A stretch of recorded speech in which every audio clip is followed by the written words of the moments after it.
Já atendi pacientes nefrológicos e pacientes com marca-passo e todos vêm com uma cartinha do médico pedindo para não utilizar anestesia com vasoconstritor. Sou endodontista. Como fazer uma endo com alívio de dor, pulpite gritante sem vaso? Eu utilizo a lidocaína. Procuro utilizar 1 ou 2 tubetes no máximo. Estou correta? Devo informar ao médico que utilizei anestesia com vaso? Desde já agradeço, obrigada por tudo. Seus vídeos me ajudam muito. Um grande beijo. Um beijo, Doc. Muito boa pergunta. Então vamos lá. A dúvida dela é a seguinte, em resumo. Eu tenho um paciente nefropata e é um paciente que usa marca-passo. Ou seja, então ele tem alguma condição, né, um paciente cardíaco, tem alguma alteração cardíaca que necessita do marca-passo. E aí, toda vez, né, boa parte das vezes que eu vou atender esse paciente, eu recebo o encaminhamento do médico, uma orientação médica pedindo para não usar anestésico com vaso, né? Mas e aí, eu preciso fazer um tratamento de canal nesse paciente? Eu preciso fazer uma cirurgia nesse paciente, né? Como é que eu faço? Perfeito, vamos lá. Primeira coisa que a gente tem que entender, e isso foi uma coisa que eu aprendi quando eu fiz residência. Então, quando eu fiz residência multiprofissional, certo? E lá na residência, eu trabalhei com vários outros profissionais, incluindo médicos. E os médicos, no ambiente hospitalar, eles realizam alguns procedimentos. Então, eles fazem, por exemplo, acesso venoso central, eles fazem alguns procedimentos mais invasivos. E esses procedimentos invasivos são procedimentos que eles fazem anestesia, assim como a gente, certo? Mas olha que interessante. Lá eu comecei a entender o que é, tá, uma anestesia local para o médico e o que é para um dentista. Aí eu comecei a entender um pouquinho as coisas. E olha só o que eu comecei a entender. Primeira coisa, os médicos, pelo menos assim, na minha vivência, certo, Doc? Na minha vivência enquanto UTI no hospital que eu trabalhei, eles não tinham tantas opções anestésicas como nós temos, tá? Então, isso foi uma coisa que eu observei. Na grande maioria dos procedimentos, independente do paciente que estava ali, o médico ia ter ali uma lidocaína com epinefrina. Básico, o anestésico mais utilizado na medicina da odontologia há muito tempo, tá? E um dos mais seguros, inclusive mais pesquisados. Lidocaína com epinefrina, independente do paciente. O paciente estava ali na UTI, internado, em coma, então boa parte dos procedimentos que eu vi sendo realizado por médicos, procedimentos invasivos, ambulatoriais, eram realizados com lidocaína, certo? Só que olha só, isso foi o primeiro fator, tá? Então, o primeiro fator, eles não tinham muitas opções e nem por isso eles deixavam de executar o procedimento. Segundo fator que eu achei interessante era o seguinte: o tubete anestésico do médico não é o mesmo que nós utilizamos, tá? Primeiro que a gente utiliza uma dose bem reduzida, né? Uma dose bem menorzinha. A grande maioria de nós foi muito bem treinado para anestesia. Se você ainda não foi, então vamos desenvolver essa habilidade porque ela é importante, certo?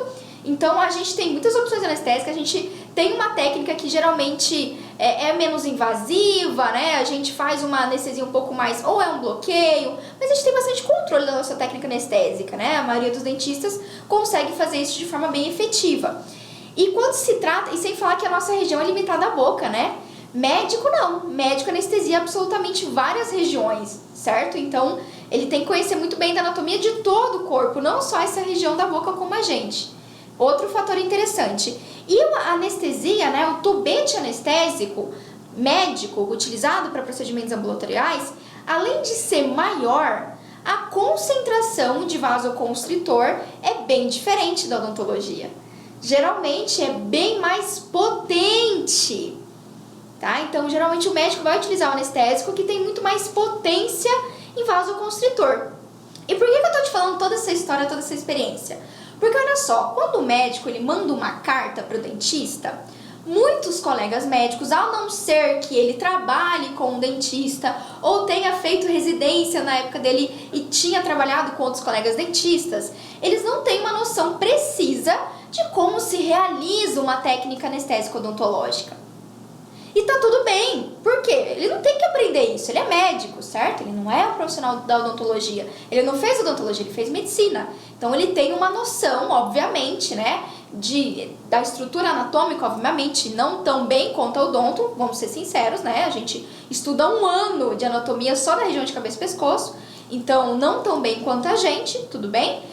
E aí existe essa diferença, né? Então, na cabeça do médico, quando ele pensa numa anestesia local, ele consegue ter em mente a anestesia que ele aprendeu, com um baita tubete, ali um tubete de uns 10 ml, com um vasoconstritor muito mais potente. E docs, eu vi procedimentos serem executados por médicos. A quantidade de anestésico e vasoconstritor que eles utilizam é muito maior. Até porque às vezes eles precisam anestesiar uma área muito maior, certo? Então eles utilizam mais, com mais intensidade os anestésicos. É completamente diferente da gente. Completamente. Então, olha só a visão do médico quando ele te manda essa orientação. E é por isso que eu falo como o trabalho multiprofissional ele é importante, docs. Como ele é essencial pra gente. Primeiro, pra gente entender como as coisas funcionam e se colocar no lugar daquele médico, certo? Então, ele dá uma recomendação pra você, querendo um cuidado especial com o seu paciente, dando um feedback, isso é maravilhoso. Só que a gente tem que entender que na visão dele, a anestesia a anestesia médica é completamente diferente da anestesia odontológica. A odontologia ela tem o benefício dos prazeres de ser uma das profissões que mais estudam anestesia local. A gente tem muita variedade de anestésicos, né? Não só de anestésicos, mas de vasoconstritores. A gente tem epinefrina, norepinefrina, a gente tem felipressina, corbadrina, a gente tem um monte de coisa, um monte de opção, várias, né? Anestésicos sem vasoconstritor.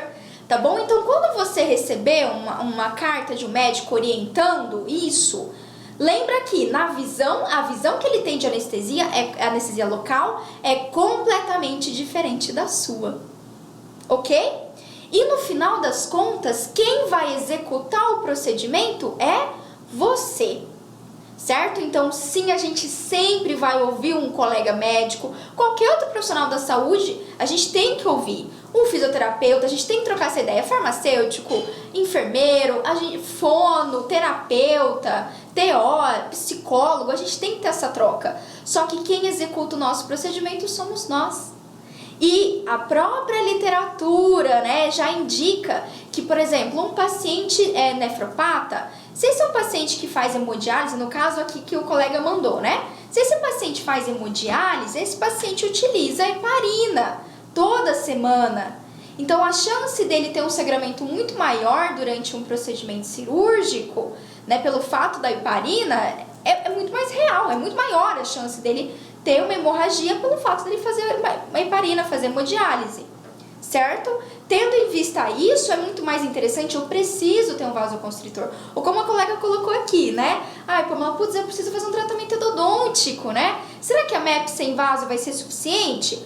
Às vezes ela é, tá bom? Inclusive, há mais ou menos 3 semanas a gente executou um tratamento endodôntico em região de canina e premolar num paciente cardiopata grave e a gente usou MEP sem vaso. E a MEP sem vaso durou ali 1 hora do procedimento. Tranquilo, gente, eu tô pelo quê? Um bloqueio, né? A MEP sem vaso, se você querer fazer só uma infiltrativa, ela não vai ser tão eficiente. Mas a gente foi lá e fez um bloqueio do mentoniano. Opa, então eu tenho muito mais efetividade. Então, assim, só para não fugir do assunto aqui, que eu já tô entrando em muitos anestésicos, né? Quando você receber o encaminhamento de um outro profissional de saúde, ele tá te dando uma sugestão, baseado naquilo que ele acredita, naquilo que ele aprendeu. E muitas vezes elas são extremamente úteis e bem-vindas. Outras vezes, você, que é o profissional que vai executar a endo, que vai executar a cirurgia, você tem essa opção, a decisão no final das contas é sua, certo? Então, se você entende todo o contexto de um paciente nefropata, todo o contexto de um paciente que usa cardiopata, entende sobre o manejo odontológico, nas evidências científicas, você vai saber que, na verdade, a gente pode utilizar, por exemplo, um anestésico menos potente. Eu posso pensar numa Prilo, com felipressina, né? Eu tenho essa opção. Nós, dentistas, temos esse privilégio. A gente pode ter todos os anestésicos no nosso consultório se a gente quiser. Não é verdade? Putz, mas eu trabalho no SUS, nem sempre a gente consegue. É verdade, nem sempre a gente consegue, mas não é por isso que a gente vai deixar de executar.